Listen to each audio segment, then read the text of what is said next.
So I need to talk to you today, not just as a financial expert, but as someone who has seen firsthand how a lifetime of careful planning can be destroyed in the blink of an eye. If you are over 55 and you believe you have your retirement figured out, this may be the most important message you hear this year. I'm talking about 4 hidden retirement traps. These aren't obvious mistakes. They are deep, systemic flaws in the conventional wisdom we've all been taught. They are so well disguised that millions of responsible, intelligent seniors are walking straight toward a financial cliff, and they have no idea. This isn't a theoretical problem, this is real. Let me tell you about my sister, Claire. The phone call came at 3:47 in the morning. It was Claire, her voice cracking with a desperation I hadn't heard in 30 years. The bank is foreclosing on the house. I don't know what happened. I thought I had everything figured out. Claire is 68. She was a respected high school principal. She earned good money, saved religiously, and had her retirement mapped out. And now, she was facing financial ruin. Her story is a terrifying roadmap of the 4 traps I need to warn you about. The first trap is the deceptive advisor. 2 years ago, Claire's financial advisor, a man she'd trusted for 15 years, vanished. He took the life savings of dozens of retirees with him. How did he do it? Not with promises of getting rich quick. He did it by promising the one thing every senior craves: safety. He seemed so legitimate, Claire told me. A fancy office, an expensive car. He knew my grandkids' names. He promised me 12% annual returns with no risk. 12% with no risk. That sounds just good enough to be true, doesn't it? It's not the 50% return of an obvious scam. It's a reasonable-sounding number that plays directly into the fears of seniors who are terrified of stock market volatility. These criminals don't look like scammers.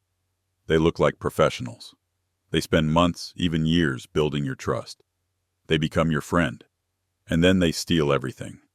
They are patient predators, and their number one target is the conservative senior investor. The second trap is the tax time bomb. Just as Claire was reeling from the fraud, her husband Tom died suddenly. They had life insurance, but what they weren't prepared for was the tax avalanche that followed. Like so many of us, they had spent their entire lives maximizing their contributions to traditional, tax-deferred 401, KKs, and IRAs. The mantra was always, get the tax deduction now and pay the taxes later in retirement when you'll be in a lower bracket. This is one of the most dangerous myths in retirement planning. When Tom died, Claire whispered to me, I inherited his IRA. A financial planner explained that she now had to take required minimum distributions, or RMDs, from both her account and Tom's. Between the 2 accounts, she said, I'm being forced to withdraw over $180,000 this year. The taxes are killing me. I'm in the highest tax bracket I've ever been in. Think about that. She was being pushed into a higher tax bracket in retirement than when she was working. This is the tax time bomb. You spend 40 years diligently saving, creating this huge pile of tax-deferred money. Then, starting at age 73, the government forces you to start withdrawing it, whether you need to or not.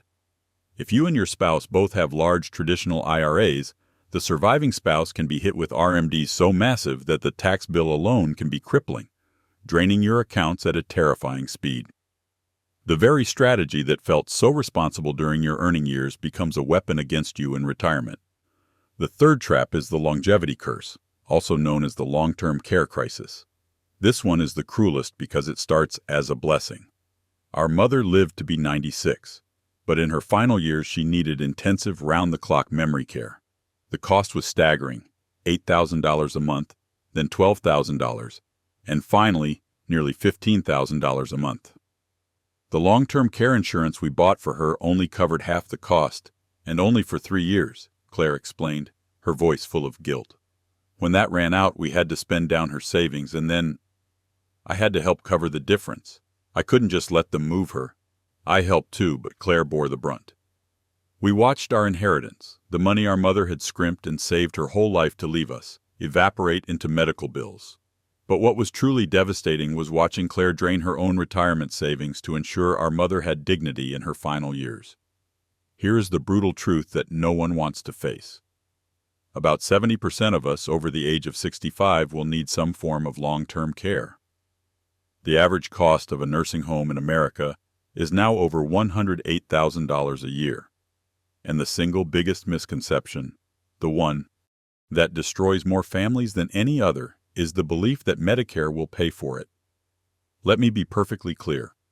Medicare does not pay for long-term custodial care. It does not pay for assisted living. It does not pay for the daily help with bathing, dressing, and eating that most people actually need. That cost falls entirely on you and your family, and it is the single fastest way to go broke in America. This leads to the fourth and final trap, the healthcare maze. Claire retired at 65, confident that Medicare, plus her supplemental policy, would cover her medical needs. She was wrong. She had no idea about the relentless, year-over-year increases in out-of-pocket costs that were waiting for her. My arthritis medication costs $1,400 a month after insurance, she told me. My back surgery last year cost me $18,000 out of pocket, even with Medicare and my supplement. The physical therapy wasn't covered at all. This is the reality for millions of seniors. You pay your Medicare premiums. You pay your supplemental insurance premiums. And then you pay the co-pays. You pay the deductibles. You pay for all the things that aren't covered, like dental, vision, and hearing aids, which can cost thousands. The system is a deliberately confusing alphabet soup of Part A, B, C, D, and Medigap plans. It seems designed to make you choose the wrong plan.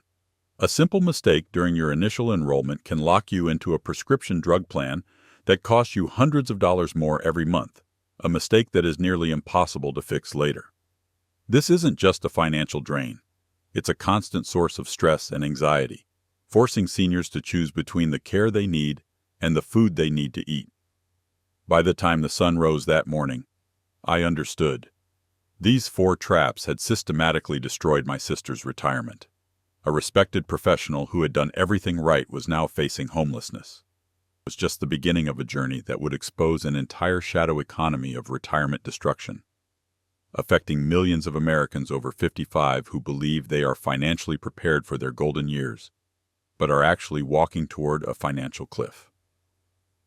Over the following weeks, Margaret became obsessed with understanding how this could happen. She began reaching out to other friends and acquaintances in their retirement years, asking careful questions about their financial situations. What she discovered shook her to her core. Claire's story wasn't an anomaly. It was becoming the norm.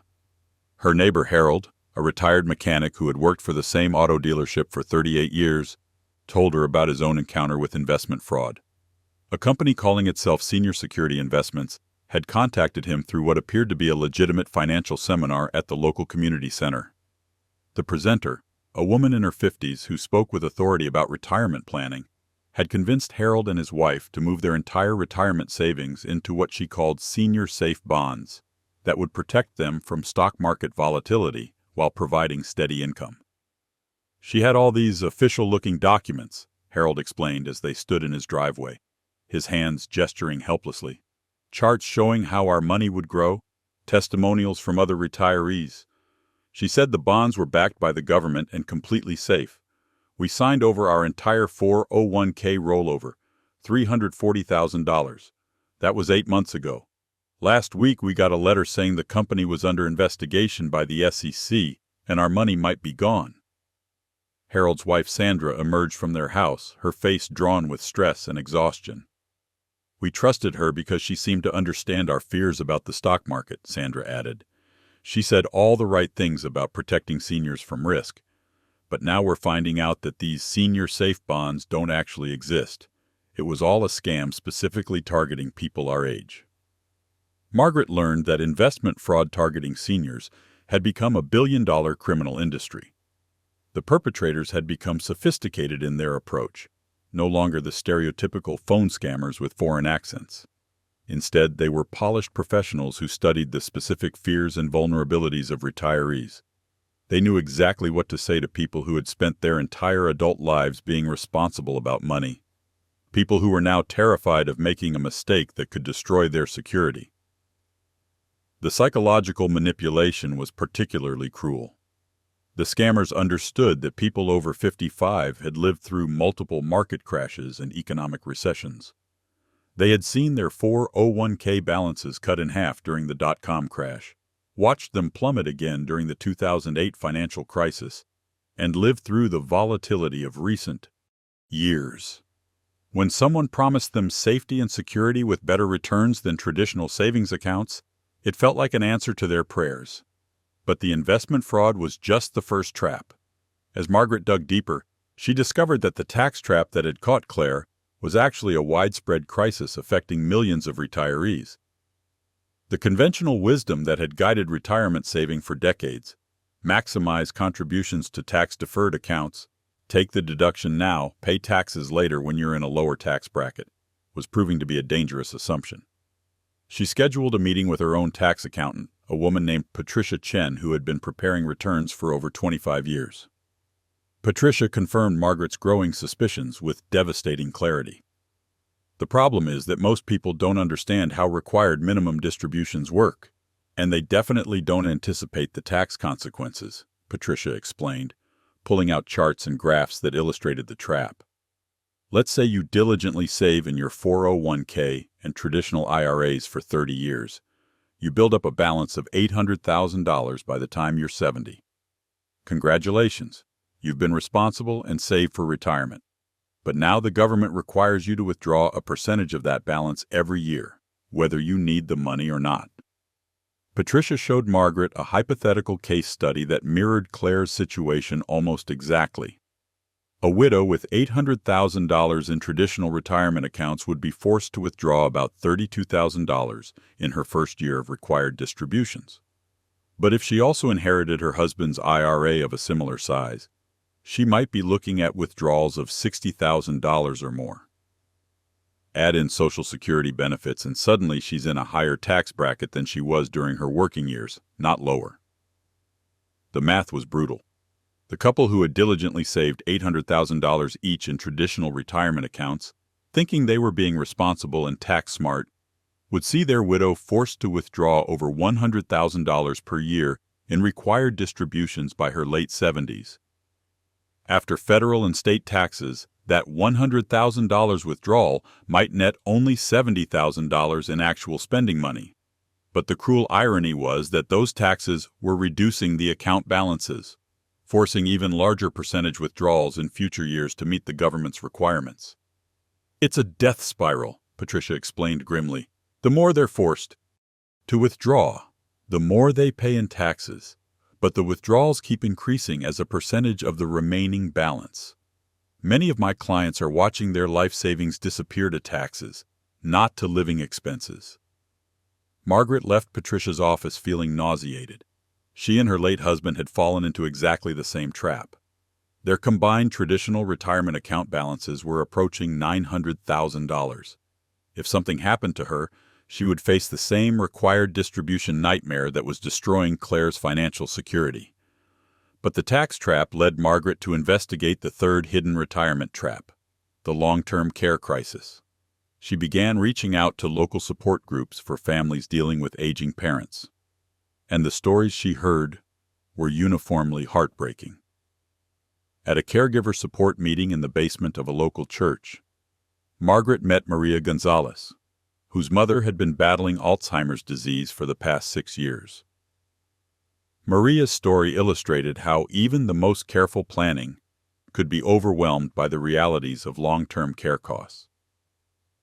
My mother was a nurse for 35 years, Maria explained to the group. She saw what happened to families when someone needed long-term care, so she bought a long-term care insurance policy in her 50s.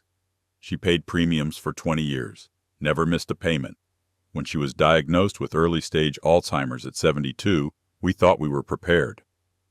The insurance policy covered up to $150 per day for nursing home care, with a maximum benefit period of 3 years. When Maria's mother first needed care, that seemed adequate. The local facilities they toured cost between $120 and $180 per day, and they selected a nice facility that accepted the insurance. But the costs kept going up every year, Maria continued. By the third year, the facility was charging $220 per day. The insurance was covering less and less of the actual cost. And then my mother's condition deteriorated, and she needed a specialized memory care unit that cost $280 per day. The insurance had already paid out its maximum lifetime benefit, so we were on our own. Maria had to make the agonizing decision to quit her job to care for her mother at home, sacrificing her own retirement savings and Social Security credits. When home care became impossible, she had to spend down her mother's remaining assets to qualify for Medicaid coverage of the nursing home costs. Her mother's house, the car, the modest savings account that was supposed to provide some inheritance for Maria's children. All of it went to pay for care that the long-term care insurance policy couldn't cover. The insurance company wasn't being dishonest, Maria said. They paid exactly what they promised to pay. But what they promised 20 years ago isn't nearly enough for today's costs, and we had no way of knowing that when she bought the policy. Margaret learned that long-term care insurance had become a paradox that trapped many seniors.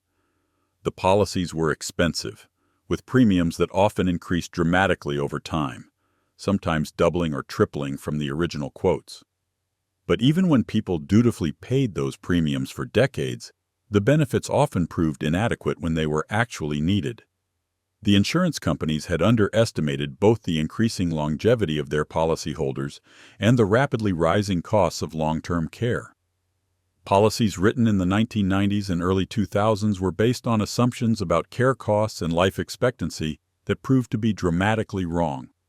As a result, many insurance companies had stopped writing new long-term care policies altogether, while others had raised premiums so high that many existing policyholders had to drop their coverage. But for those who didn't have long-term care insurance at all, the situation was even more dire. Margaret met Robert and Ellen Kaminsky, a couple in their early 70s whose retirement had been derailed by Ellen's stroke 2 years earlier. Ellen required assistance with most daily activities and needed specialized care that Medicare covered only partially and only for limited periods. "We thought Medicare would take care of us," Robert explained, his voice heavy with exhaustion. "Ellen worked as a secretary for 30 years, paid into the system, and I worked construction for 40 years. We figured we had earned our benefits, but Medicare only covers acute care, not the day-to-day help Ellen needs." The Kaminskys had been forced to hire home health aides at $25 per hour for 12 hours a day. With Medicare covering only a fraction of the costs, and only for a few months after Ellen's initial hospitalization, they were spending $109,500 per year on care costs. Their retirement savings, which had seemed adequate when Robert retired 5 years earlier, were evaporating. "We'll be broke within 2 years at this rate," Robert said matter-of-factly. "Then we'll have to spend down everything we own to qualify for Medicaid. The house Ellen and I worked so hard to pay off, the car, everything. We'll lose it all, and Ellen still might not get the quality of care she needs." Margaret began to understand that long-term care costs were not just a financial issue. They were a family-destroying crisis that was affecting millions of American seniors. The statistics she uncovered were staggering. About 70% of Americans over 65 would need some form of long-term care during their lifetimes. The average cost of a nursing home had risen to over $108,000 per year nationally, with costs in some areas exceeding $150,000 annually. Home care, while often preferred by families, could cost even more when round-the-clock assistance was needed. But perhaps the most shocking discovery was that Medicare, the government insurance program that most seniors assumed would protect them in their old age, specifically excluded coverage for long-term custodial care. It would pay for skilled nursing care immediately following a hospitalization, but only for up to 100 days, and only under specific conditions. For the ongoing assistance that most seniors actually needed, help with bathing, dressing, eating, and managing medications, Medicare provided virtually no coverage. This led Margaret to investigate the fourth and final trap: the healthcare cost crisis that was systematically impoverishing American seniors. She arranged to meet with Dr. Sarah Williams, a geriatrician who had been treating elderly patients for over 15 years and had watched the healthcare cost burden shift increasingly onto patients and their families. Medicare was designed in 1965 when healthcare was very different, Dr. Williams explained during their conversation in her modest clinic office. Back then, Most medical interventions were relatively inexpensive, and people didn't live as long with chronic conditions. Today's medical care is incredibly sophisticated and expensive, but Medicare hasn't kept pace with either the costs or the complexity. Dr. Williams pulled out a thick folder filled with insurance paperwork and denial letters from one of her patients, an 82-year-old man with diabetes, heart disease, and the beginning stages of dementia. This patient needs multiple prescription medications, regular monitoring, specialized equipment for his diabetes management, and various therapies. Medicare covers some of it, but look at what he's paying out of pocket. The numbers were staggering.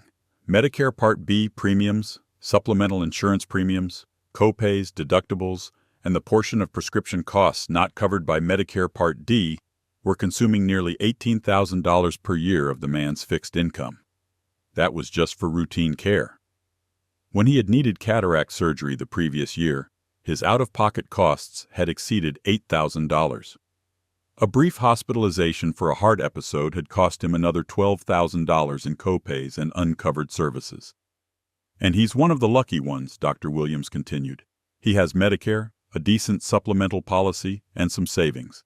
I have patients who are rationing their medications because they can't afford them, skipping necessary treatments, and making impossible choices between healthcare and basic necessities like food and housing. Margaret learned that healthcare cost inflation had far outpaced general inflation for decades, but healthcare costs for seniors had risen even faster than the general healthcare cost increases. While younger people might delay or skip non-emergency care to manage costs, seniors with chronic conditions often couldn't make those choices without life-threatening consequences. The complexity of the Medicare system itself had become a trap for many seniors. Medicare Part A, Part B, Part C, Part D, Medigap policies, Medicare Advantage plans. The alphabet soup of options was deliberately confusing, and many seniors made choices during their initial enrollment that cost them thousands of dollars per year unnecessarily. Worse, the enrollment periods and restrictions meant that mistakes made during initial sign-up could be nearly impossible to correct later. Dr. Williams showed Margaret case studies of patients who had chosen the wrong Medicare Part D prescription drug plan and were now paying $400 per month more for their medications than they would with a different plan. But the enrollment restrictions meant they had to wait for the annual open enrollment period to make changes, and even then, some pre-existing condition clauses could limit their options. The system seems designed to maximize profits for insurance companies, rather than to provide affordable health care for seniors, Dr. Williams said bluntly. My patients spend hours on the phone every week fighting with insurance companies over coverage decisions, and many of them just give up and pay out of pocket rather than navigate the bureaucracy. As Margaret absorbed all of this information over several weeks of investigation, she realized that these 4 retirement traps, investment fraud, tax time bombs, long-term care costs, and healthcare expenses, were not independent problems. They interacted with and amplified each other in ways that could destroy even the most carefully planned retirement. A retiree who fell victim to investment fraud would have fewer resources to pay for long-term care or unexpected healthcare costs. Someone caught in the tax trap of forced retirement distributions would see their savings depleted faster, leaving them more vulnerable to healthcare cost spikes.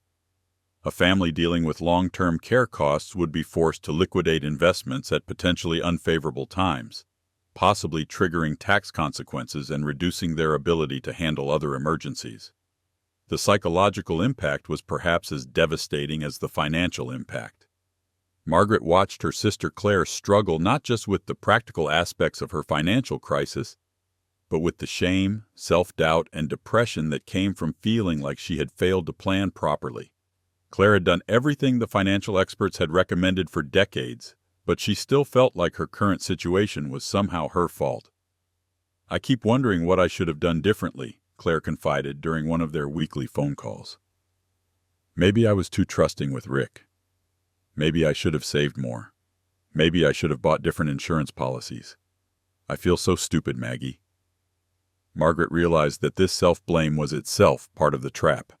The financial services industry, the insurance industry, and the government had created a complex system that was designed to shift risk and responsibility onto individual seniors while maximizing profits for corporations. When the system failed people like Claire, the narrative was always that the individual had made poor choices or hadn't planned well enough. Never that the system itself was rigged against ordinary people. She began to see her sister's situation not as a personal failure, but as a predictable outcome of systematic exploitation of seniors. The investment fraud that had taken Claire's savings wasn't a random crime. It was part of a sophisticated industry that specifically targeted seniors with their own money from previous scams. The tax trap wasn't an oversight. It was the result of deliberate policy choices that prioritized government revenue over retiree security. The long-term care crisis wasn't an accident. It was the predictable result of an insurance industry that sold policies they knew would be inadequate, while the government refused to create comprehensive long-term care coverage. The healthcare cost explosion wasn't market forces. It was the result of a system that prioritized corporate profits over patient care. This realization led Margaret to what would become her mission: exposing these traps and helping other seniors understand and avoid them. But first, she needed to understand exactly how each trap worked and why they were so difficult for well-meaning, intelligent people to recognize and avoid. The investment fraud trap was perhaps the most insidious because it specifically targeted the very qualities that made someone a good candidate for a secure retirement: prudence, caution, and the desire to protect their savings from risk. The criminals had studied the psychology of senior investors and crafted their pitches to appeal to exactly those concerns. Margaret interviewed federal investigators who specialized in investment fraud targeting seniors, and they painted a picture of a criminal enterprise that was both sophisticated and brutal in its efficiency.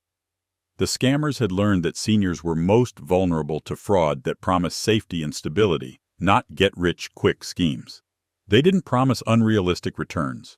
Instead, they promised modest but guaranteed returns that would protect savings from market volatility. The most successful senior investment scams promise returns of 8 to 12% with no risk, explained FBI Special Agent Jennifer Martinez, who had been investigating these crimes for over a decade. That's appealing to seniors who remember when CDs paid 5 or 6%, but who are now seeing their savings accounts earn less than 1%. 8% seems reasonable to them, not like the obviously fraudulent schemes promising 30 or 40% returns. The scammers had also learned to build trust over time rather than asking for money immediately. They would start with small seminars at community centers or senior centers, providing genuinely useful information about retirement planning and Medicare. They would establish themselves as helpful experts who understood seniors' concerns. Only after building relationships over months would they begin suggesting specific investments. They're patient predators, Agent Martinez continued. They understand that seniors need to trust someone before they'll hand over their life savings, so they invest time in building that trust. They remember personal details, send birthday cards, call to check on their targets after doctor appointments. By the time they ask for money, their victims think of them as friends and advisors, not criminals. The sophistication extended to the documentation and presentation materials. Modern investment fraud targeting seniors involved professional quality brochures, official-looking certificates, fake regulatory approvals, and manufactured testimonials from supposed other investors. The scammers had learned to mimic the language and appearance of legitimate investment materials so closely that even financial professionals sometimes had difficulty identifying the fraud. But perhaps most cruelly, the scammers had learned to exploit seniors' social connections to expand their victim pool. They would convince their initial victims to recommend the investment opportunity to their friends and family members, turning trusted relationships into vectors for fraud transmission. When someone's close friend or family member vouched for an investment, normal skepticism was often abandoned. Margaret realized that the investment fraud trap was particularly dangerous because it exploited the very social networks and trust relationships that seniors relied on for emotional and practical support. When someone was victimized, they often lost not just their savings, but also their confidence in their own judgment and their willingness to trust others in the future. The tax trap was different in nature, but equally devastating in its impact. Unlike investment fraud, which was criminal activity, the tax trap was the result of well-intentioned government policies and financial advice that had unforeseen consequences when applied at scale over time. Margaret arranged a meeting with Dr. James Patterson, a professor of retirement planning at the local university, who had been studying the unintended consequences of tax-deferred retirement savings. Dr. Patterson explained how the current retirement system had evolved in ways that created systematic disadvantages for retirees. The traditional 401k and IRA system was designed in an era when people had shorter retirements and when tax rates were expected to remain relatively stable, Dr. Patterson explained. The assumption was that people would be in lower tax brackets during retirement because they would have lower incomes. But that assumption has proved wrong for many people, for several reasons. The first reason was longevity. When the current retirement system was designed, people typically retired at 65 and lived for perhaps 10 to 15 more years. Today's retirees often lived for 25 or 30 years after retirement, meaning their retirement savings had to last much longer. But the government's required minimum distribution rules forced them to withdraw increasingly larger amounts from their tax-deferred accounts as they aged, often pushing them into higher tax brackets just when they were most vulnerable to other financial pressures. The second reason was the concentration of savings in tax-deferred accounts. Previous generations had more diverse retirement income sources: Social Security, employer pensions, and personal savings in regular taxable accounts. Today's retirees were much more dependent on their own 401k and IRA savings, which meant that a much larger portion of their retirement income was subject to taxation as ordinary income. The third reason was the unpredictability of future tax rates. The advice to take the tax deduction now and pay taxes later when you're in a lower tax bracket assumed that tax rates would remain constant or decrease. But federal budget deficits, changing demographics, and political pressures were creating upward pressure on tax rates, particularly on upper-middle-class retirees who had been diligent savers. We're seeing retirees whose effective tax rates in retirement are higher than they were during their working years, Dr. Patterson continued. That completely defeats the purpose of tax-deferred retirement savings. They saved for decades, taking tax deductions when they were in, say, a 22% tax bracket, but now they're paying taxes at 28 or 32% when they're forced to withdraw the money. The cruel irony was that the most diligent savers were the ones most likely to be caught in this trap. People who had maximized their 401k contributions, taken advantage of catch-up contributions after age 50, and rolled over their retirement accounts when changing jobs had inadvertently created huge tax liabilities for their future selves. Margaret learned that there were strategies to minimize the tax trap, but most of them required advanced planning and knowledge that most people didn't have access to. Roth IRA conversions, for example, could help move money from tax-deferred to tax-free accounts, but the timing and amount of these conversions required sophisticated tax planning that was beyond the scope of most people's knowledge. The long-term care trap was perhaps the most emotionally devastating because it forced families to choose between providing adequate care for their loved ones and preserving their own financial security. Margaret attended several more support group meetings and interviewed families at different stages of the long-term care crisis. She met the Johnsons, a couple in their early 60s whose carefully planned early retirement had been derailed when Tom Johnson's father developed Parkinson's disease. Tom's father had been a proud, independent man who had worked as an electrician for 40 years and owned his home outright. He had modest savings and a small pension, but he had never expected to need years of intensive care. Dad always said he would never be a burden on his children, Tom explained. He had seen what happened to some of his friends who needed long-term care, and he was determined to take care of himself. But Parkinson's is progressive, and it reached a point where he couldn't safely live alone anymore. The family had initially tried to provide care at home, with Tom's wife, Susan, reducing her work hours to help during the day, and the couple taking turns staying overnight. But as Tom's father's condition deteriorated, it became clear that he needed professional care. The costs were staggering: $6,000 per month for a basic assisted living facility, $9,000 per month for a facility that specialized in Parkinson's care, and up to $12,000 per month when he needed memory care services as his condition progressed. Dad's Social Security and pension barely covered half the cost of the cheapest facility we felt comfortable putting him in, Tom continued. We had to start supplementing the difference, which was about $4,000 per month. That was our entire early retirement plan gone. Susan had to go back to work full-time, and I had to pick up part-time work too. The family had explored long-term care insurance, but Tom's father's Parkinson's diagnosis made him uninsurable. Even if he had purchased coverage earlier, most policies they investigated would not have covered the full cost of the care he needed.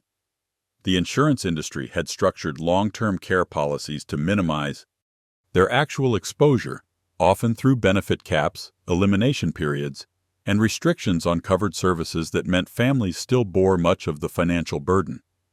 Margaret learned that the long-term care crisis was not limited to families dealing with dramatic diagnoses like Alzheimer's or Parkinson's.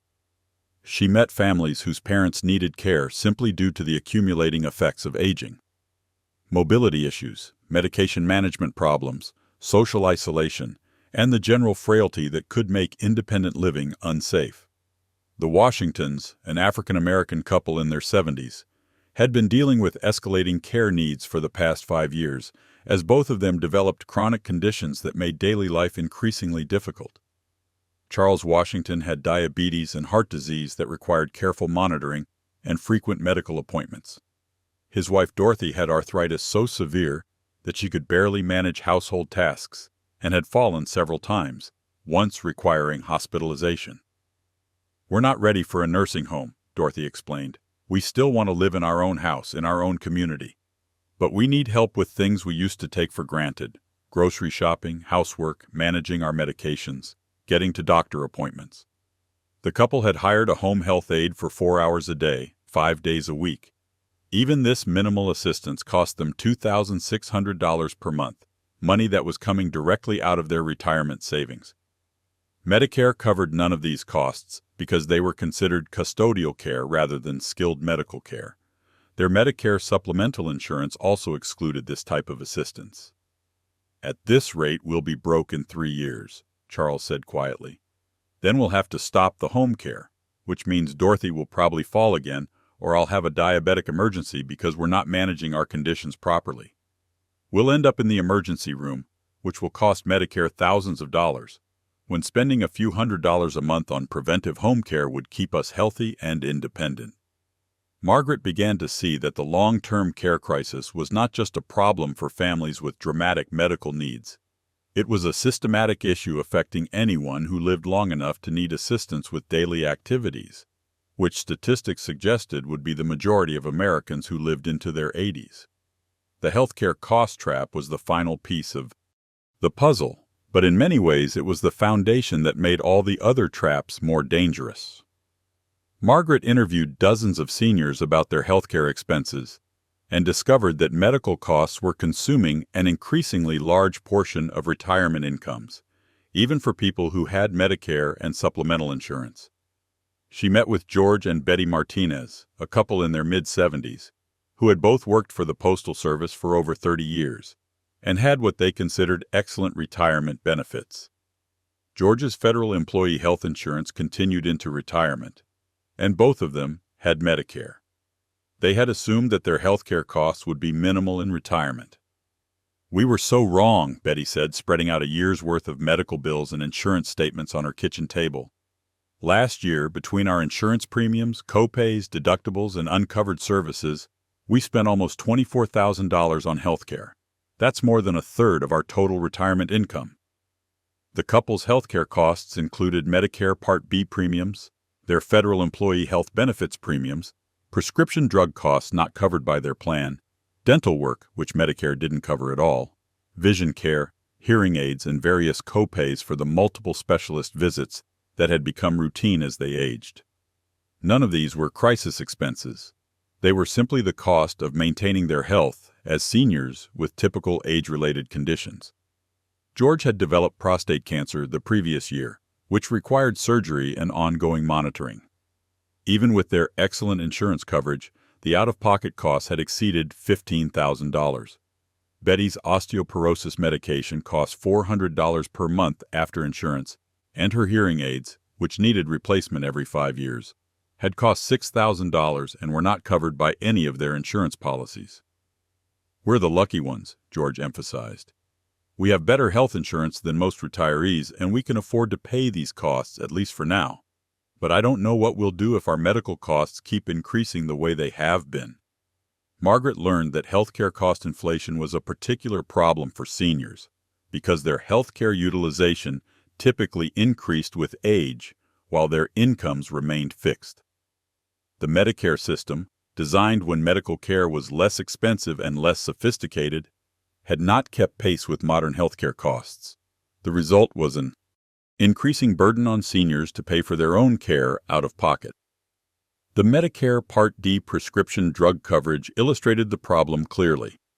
The program had a coverage gap known as the donut hole, where seniors had to pay full price for their medications after their drug costs exceeded a certain threshold. For seniors with multiple chronic conditions requiring expensive medications, this could mean thousands of dollars in out-of-pocket costs each year. But even more problematic was the complexity of the Medicare system itself. Margaret interviewed Patricia Reynolds, a retired teacher who had spent months trying to understand her Medicare options and had made choices that were costing her thousands of dollars per year unnecessarily. "When I turned 65, I got bombarded with information about Medicare," Patricia explained, showing Margaret a stack of brochures and enrollment materials that stood nearly a foot high. Medicare Part A, Part B, Part C, Part D, Medigap policies, Medicare Advantage plans. Everyone was trying to sell me something, and I couldn't figure out what I actually needed. Patricia had made the common mistake of choosing a Medicare Part D prescription drug plan based on the monthly premium, rather than analyzing her actual medication needs. The plan she selected had a low monthly premium, but high copays for the specific medications she took regularly. She was now paying $340 per month more for her prescriptions than she would with a different plan, but she couldn't change until the next open enrollment period. "I'm a college-educated person," Patricia said with frustration evident in her voice. "I taught high school mathematics for 35 years, but I couldn't make sense of these insurance plans. The terminology is deliberately confusing, and the comparison tools are useless unless you already understand how everything works." Margaret realized that the healthcare cost trap was particularly insidious, because it was often invisible until it was too late to plan for it. Unlike investment fraud, which was obviously a crisis when it happened, or long-term care costs, which families could at least anticipate as a possibility, healthcare costs typically increased gradually over time until they became overwhelming. Dr. Williams, the geriatrician Margaret had spoken with earlier, explained the psychological impact of escalating healthcare costs on her patients. "I see seniors who become anxious and depressed, not just because of their health conditions, but because of the financial stress of paying for their care," she said. "They start rationing their medications, skipping follow-up appointments, and avoiding preventive care because they can't afford the copays. This creates a vicious cycle where their health deteriorates faster, leading to more expensive emergency interventions." The doctor described patients who would delay filling prescriptions until their next Social Security check arrived, or who would cut pills in half to make them last longer. These false economies often led to worse health outcomes that required more expensive interventions later, but her patients felt they had no choice when faced with immediate financial pressures. As Margaret compiled all of this information, she began to see the full scope of the retirement security crisis facing Americans over 55. The 4 traps she had identified, investment fraud, tax time bombs, long-term care costs, and healthcare expenses, were not isolated problems but interconnected threats that could systematically destroy even well-planned retirements. But Margaret's investigation also revealed something that gave her hope. These traps were not inevitable. With the right knowledge and planning strategies, many of them could be avoided or minimized.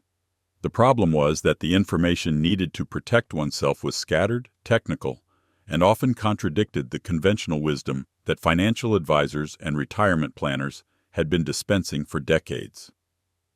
she decided to dedicate herself to helping other seniors understand these traps and develop strategies to protect themselves. But first, she needed to help her own sister Claire, whose situation had become increasingly desperate as the months passed. Claire's house was now officially in foreclosure proceedings, and she had been surviving by selling personal possessions and relying on food banks. The stress had taken a severe toll on her health, and she had developed high blood pressure and anxiety that required medication she could barely afford. Margaret realized that Claire's story illustrated how quickly a seemingly secure retirement could collapse when multiple traps struck simultaneously. The investment fraud had eliminated Claire's primary source of retirement income beyond Social Security.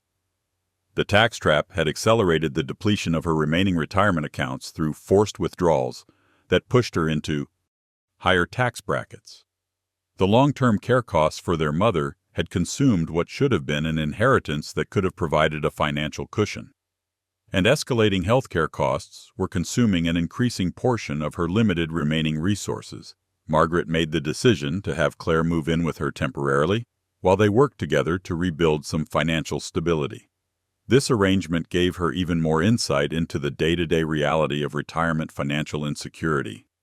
She watched her formerly independent, confident sister struggle with the shame and anxiety of being unable to support herself after a lifetime of responsible financial behavior.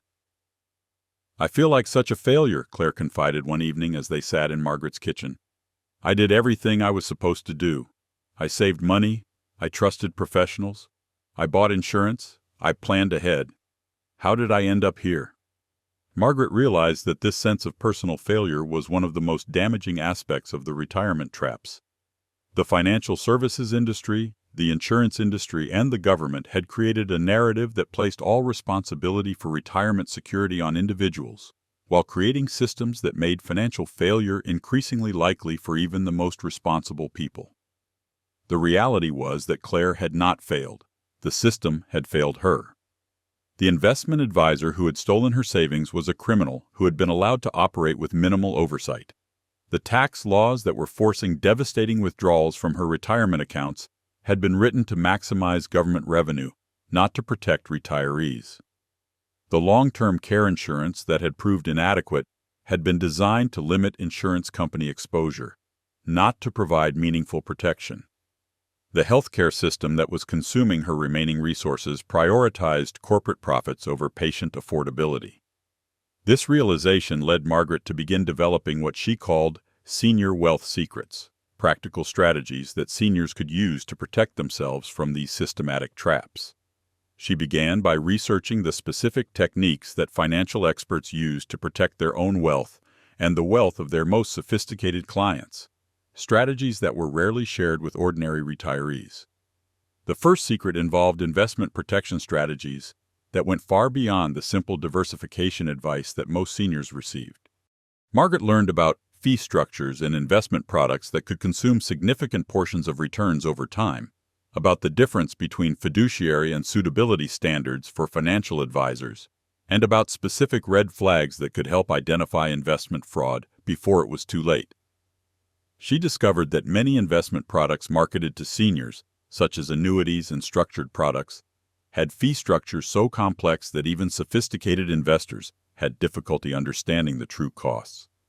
Some variable annuities, for example, had total annual fees exceeding 3%, which could reduce retirement account values by more than 40% over 20 years compared to lower-cost alternatives.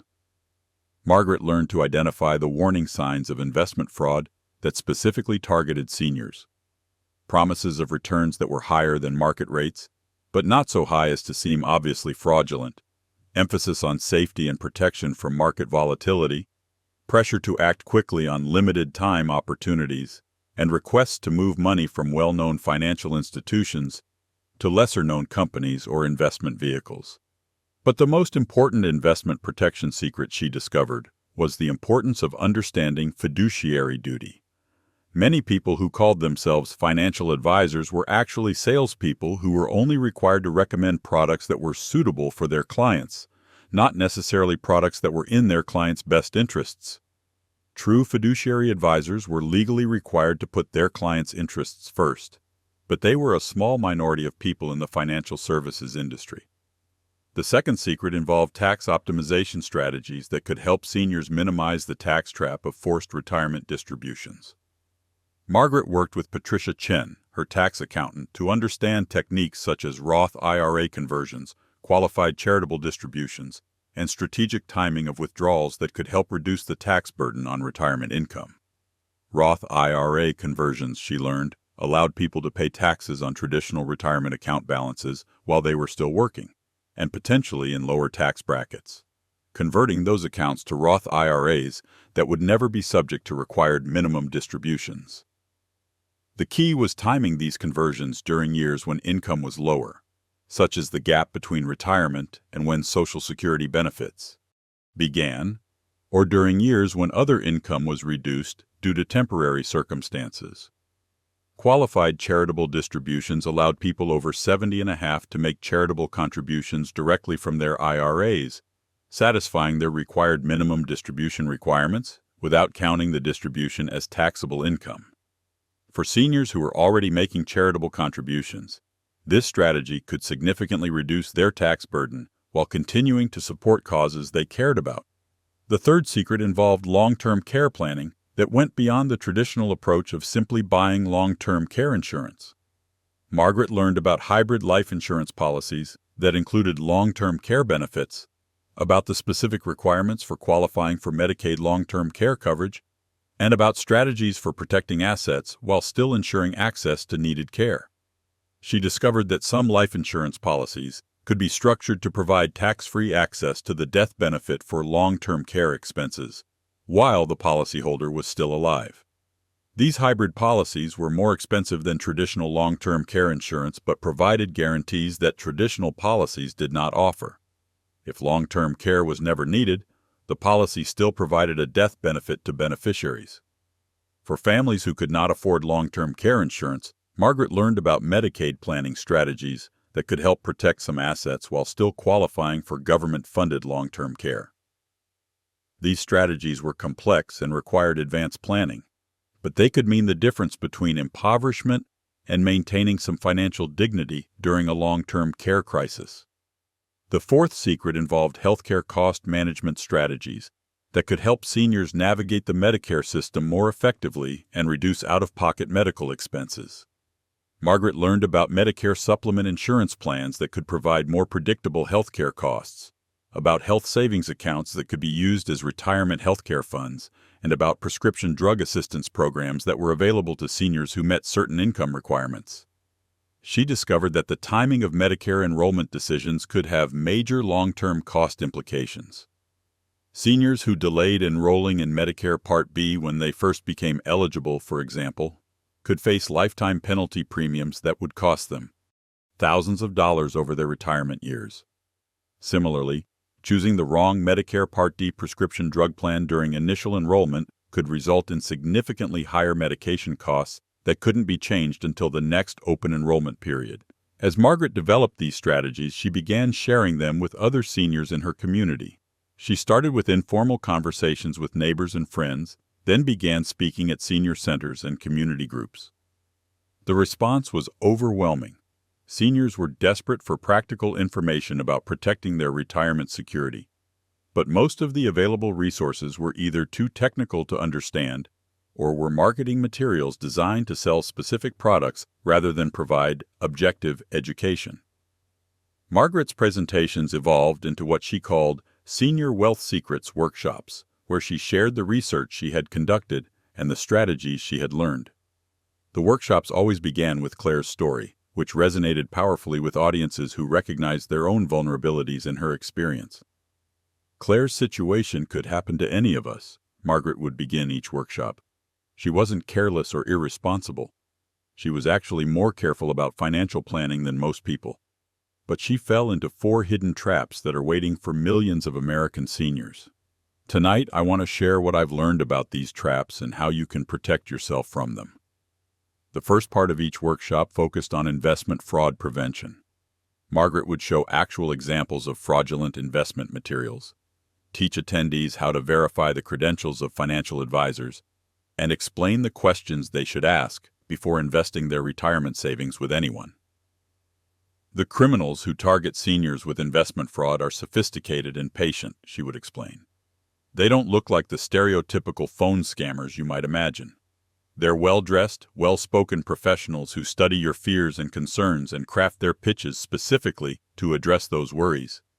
They promise safety and security, not unrealistic returns. That's what makes them so dangerous.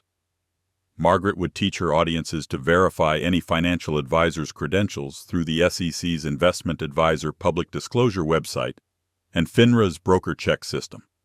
She would explain the difference between fiduciary and suitability standards and why it mattered which standard their advisor was held to.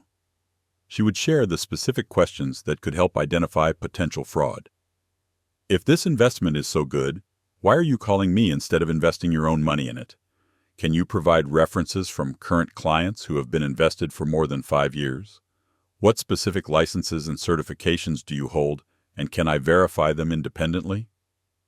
The second part of the workshop focused on tax planning strategies that could help minimize the tax trap of required minimum distributions. Margaret would work with local tax professionals to provide specific examples of how different strategies could reduce tax burdens for different types of retirement savers. The conventional wisdom about retirement saving, maximize your tax-deferred contributions now and pay taxes later when you're in a lower tax bracket, is proving to be wrong for many people, she would explain. Tax rates may not be lower in the future, and your income in retirement may not be as low as you expect, especially when you're forced to take required minimum distributions from multiple accounts. Margaret would show calculations demonstrating how Roth IRA conversions could be beneficial during the early years of retirement, before required minimum distributions began. She would explain qualified charitable distributions for attendees who made charitable contributions, and she would discuss the importance of working with tax professionals who understood the complexities of retirement tax planning. The third part of the workshop addressed long-term care planning beyond traditional insurance approaches. Margaret would bring in local elder law attorneys and insurance professionals who could explain the various options available for protecting assets while ensuring access to needed care. Long-term care insurance can be part of the solution, but it's not the complete solution for most people, she would explain. The policies are expensive, the premiums can increase over time, and the benefits may not keep pace with the actual cost of care. You need to understand all of your options and develop a comprehensive plan that doesn't rely on any single strategy. Margaret would discuss hybrid life insurance policies, Medicaid planning strategies, and family care planning approaches. She would emphasize that long-term care planning needed to begin while people were still healthy and had multiple options available to them. The fourth part of the workshop focused on healthcare cost management, including Medicare optimization and strategies for reducing out-of-pocket medical expenses. Margaret would work with local Medicare counselors and healthcare advocates to provide specific guidance on navigating the Medicare system. Medicare is incredibly complex, and the decisions you make during your initial enrollment period can affect your healthcare costs for the rest of your life, she would explain. But with the right information and planning, you can significantly reduce your out-of-pocket healthcare expenses while ensuring you have access to the care you need. Margaret would provide checklists for Medicare enrollment decisions, resources for comparing prescription drug plans, and information about Medicare supplement insurance options. She would also share information about prescription drug assistance programs and other resources that could help reduce healthcare costs for seniors with limited incomes.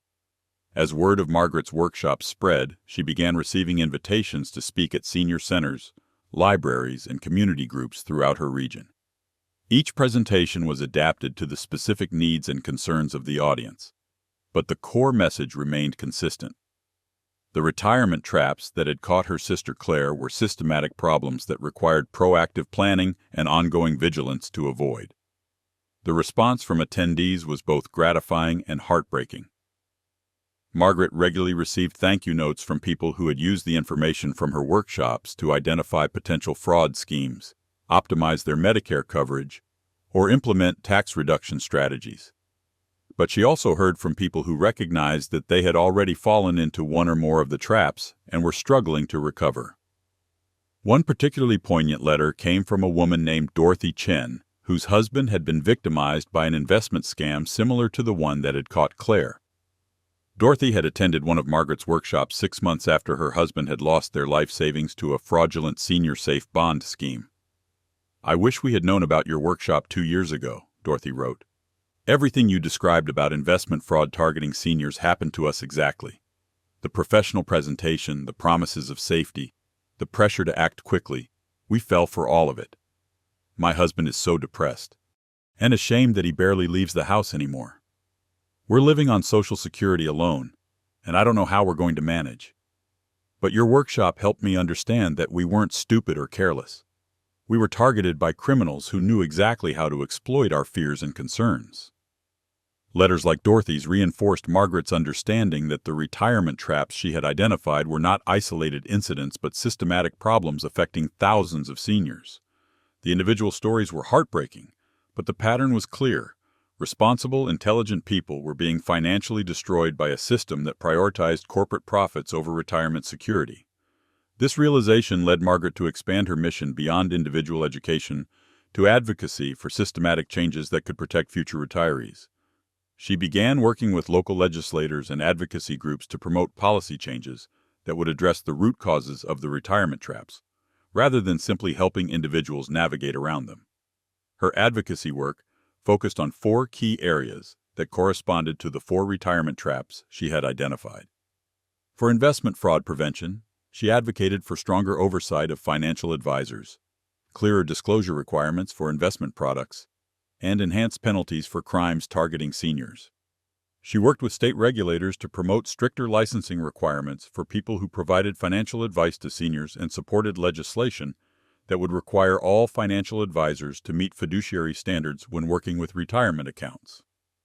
For tax trap prevention, Margaret advocated for reforms to the required minimum distribution rules that would give retirees more flexibility in managing their tax burden over time. She supported proposals to increase the age at which required distributions must begin, to allow seniors to satisfy distribution requirements through charitable contributions without tax penalties, and to provide better education about tax-efficient retirement planning strategies. For long-term care policy reform, Margaret advocated for comprehensive long-term care insurance programs that would provide guaranteed benefits that keep pace with actual care costs. She supported proposals for government-sponsored long-term care insurance similar to programs in other developed countries, and she advocated for Medicare expansion to include coverage for long-term custodial care. For healthcare cost reform, Margaret advocated for Medicare improvements that would reduce complexity and out-of-pocket costs for seniors. She supported proposals to add dental, vision, and hearing coverage to Medicare, to eliminate the prescription drug coverage gap, and to provide better consumer protection against surprise medical bills. Margaret's advocacy work brought her into contact with other activists and experts who were working on retirement security issues from different perspectives. She learned about the broader economic and demographic trends that were making retirement security increasingly difficult for ordinary Americans. The decline of employer-sponsored pension plans, the inadequacy of Social Security replacement rates, the increasing longevity that required retirement savings to last longer than ever before, and the healthcare cost inflation that was outpacing overall economic growth. But she also learned about successful reform efforts in other states and countries that had implemented policies to address some of these problems. Some states had created their own retirement savings programs for workers whose employers didn't offer 401k plans. Other countries had implemented comprehensive long-term care insurance programs that provided predictable benefits and shared costs between individuals, employers, and government. Several states had strengthened their investor protection programs and had seen reductions in investment fraud targeting seniors. These examples gave Margaret hope that the retirement traps she had identified were not inevitable consequences of aging, but policy choices that could be changed with sufficient political will and public awareness. Her workshops evolved to include information about policy solutions as well as individual protection strategies, and she began encouraging her audiences to contact their elected representatives about retirement security issues.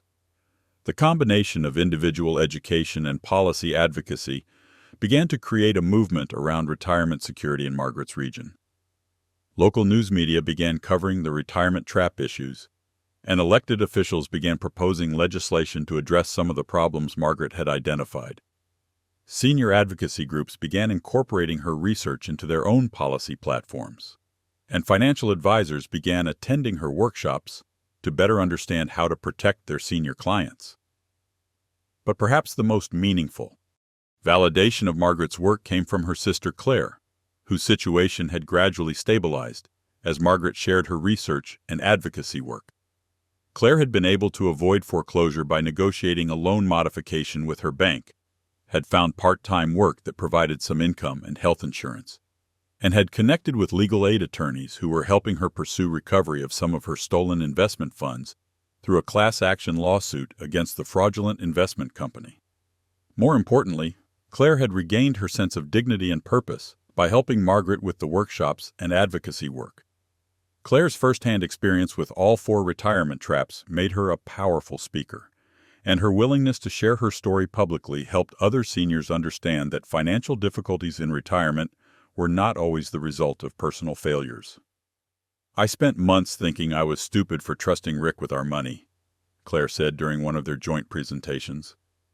"I was ashamed to tell anyone what had happened because I thought it meant I was a bad judge of character or hadn't planned well enough for retirement. But learning about these systematic traps helped me understand that what happened to me wasn't a personal failing. It was a predictable result of a system that's designed to exploit seniors' fears and concerns."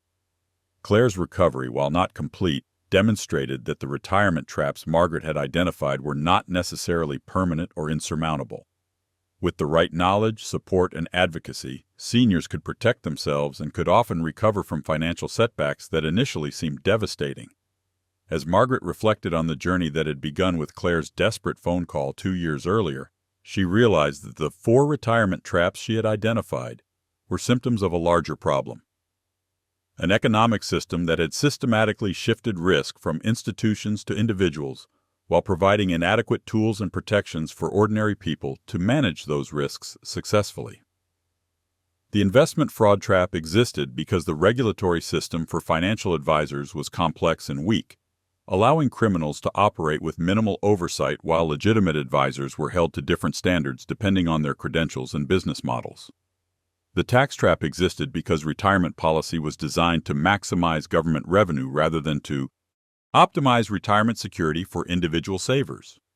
The long-term care trap existed because the insurance industry had been allowed to sell policies they knew would be inadequate while the government refused to provide comprehensive long-term care coverage. The healthcare cost trap existed because the medical system prioritized profits over affordability and accessibility. But Margaret's research had also revealed that these traps were not inevitable. Other countries had implemented policies that provided better retirement security for their citizens. Some states and communities within the United States had developed innovative approaches to addressing retirement insecurity. And individual seniors who had access to the right information and planning resources could significantly reduce their vulnerability to these traps. The key was to combine individual education with systematic advocacy for policy changes that would make retirement security more achievable for ordinary Americans. Margaret's Senior Wealth Secrets workshops provided immediate practical value to individual seniors, but they also built awareness and political support for the policy changes that would be necessary to address the root causes of retirement insecurity.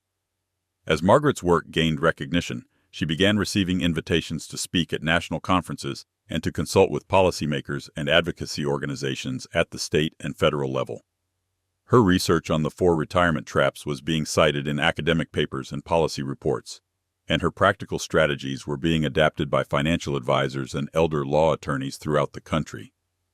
But Margaret never forgot that her work had begun with one person's crisis: her sister Claire's desperate phone call in the middle of the night. Every workshop she conducted, every policy proposal she supported, and every interview she gave was motivated by the knowledge that there were thousands of other seniors facing the same systematic traps that had nearly destroyed Claire's retirement security. The story of Claire's near financial destruction and gradual recovery had become a powerful tool for helping other seniors understand both the risks they faced and the strategies they could use to protect themselves. But more than that, It had become a symbol of the broader retirement security crisis facing American seniors, and the possibility that individual action and systematic reform could address that crisis. Margaret's work continued to evolve as she learned more about the complexities of retirement planning and the various ways that well-meaning seniors could be caught in financial traps despite their best efforts. She began developing more sophisticated educational materials, working with experts in tax planning, estate planning, Medicare advocacy, and investment protection to provide comprehensive guidance that went beyond the initial 4 traps she had identified. She also began training other seniors to conduct their own Senior Wealth Secrets workshops in their communities, recognizing that the need for this education far exceeded what any single person could provide. The workshop materials were adapted for different audiences and different regional concerns, but the core message remained consistent. Retirement security required active planning, ongoing vigilance, and systematic advocacy for policies that supported rather than exploited seniors. The movement that had begun with Margaret's investigation into her sister's financial crisis had grown into a network of educated and empowered seniors who were protecting themselves and their families from systematic retirement traps, while advocating for policy changes that would make retirement security more achievable for future generations. As Margaret looked toward the future, she was both realistic about the challenges facing American seniors and optimistic about the potential for positive change. The 4 retirement traps she had identified, investment fraud, tax time bombs, long-term care costs, and healthcare expenses, were serious threats that would continue to affect millions of seniors. But her work had demonstrated that these traps could be avoided or minimized with the right knowledge and planning, and that systematic advocacy could lead to policy changes that reduce seniors' vulnerability to financial exploitation. The most important lesson from Margaret's journey was that retirement security was not a matter of individual virtue or personal responsibility alone. It required systematic solutions to systematic problems, but it also required individual seniors to become educated advocates for their own financial protection.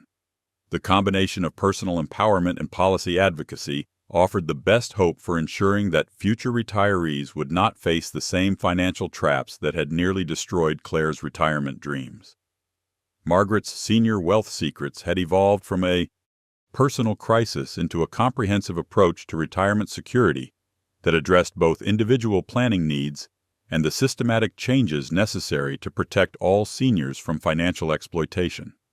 The 4 retirement traps she had identified were real and dangerous, but they were not insurmountable obstacles for seniors who had access to the right information, planning resources, and advocacy support. The story that had begun with Claire's desperate phone call had become a testament to the possibility that individual seniors could protect themselves from systematic financial traps while working together to create policy changes that would benefit all retirees. It was a story of personal empowerment, community education, and systematic advocacy that offered hope for a more secure retirement future for all Americans over 55.